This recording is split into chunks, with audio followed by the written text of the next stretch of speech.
Fitness ঘাটতিতে Shakib Al Hasan ডিপিএলে বল ব্যাটাতে উজ্জ্বল থাকলেও fitness ঘাটতি ছিল দৃশ্যমান।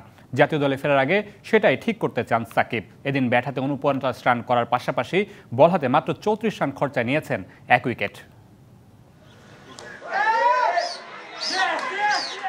একটু কি ক্লান্ত, গরমের কাছে কিছুটা কি অসহায়, নাকি ফিটনেসের ঘাটতিতে পড়েছেন চিরচেনা সুপার ফিট সাকিব আল হাসান?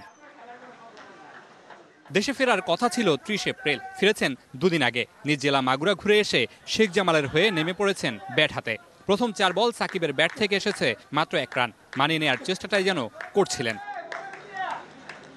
এরপর খোলস থেকে বেরিয়েছেন। ১০০-র কাছাকাছি স্ট্রাইক রেটে ব্যাট হাতে করেছেন ৪৯ রান। ইনিংসটা সাজানো ছিল ৩-৬ আর ২-৪-এ।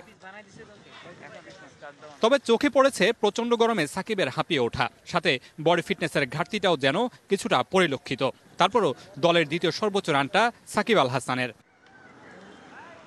শেখ জামালের হয়ে শুরু থেকেই বল হাতে সাকিব। ওপেনিং জুটি ভেঙে করেছেন নিজের নামের প্রতি সুবিচার। প্রথম স্পেলে ৫ ওভার বল করে ১ উইকেট নিয়ে দিয়েছেন মাত্র ১৭ রান। দ্বিতীয় স্পেলে ৫ ওভার করে কোনো উইকেট না পেলেও আটকে রেখেছিলেন আবাহনীর ব্যাটারদের।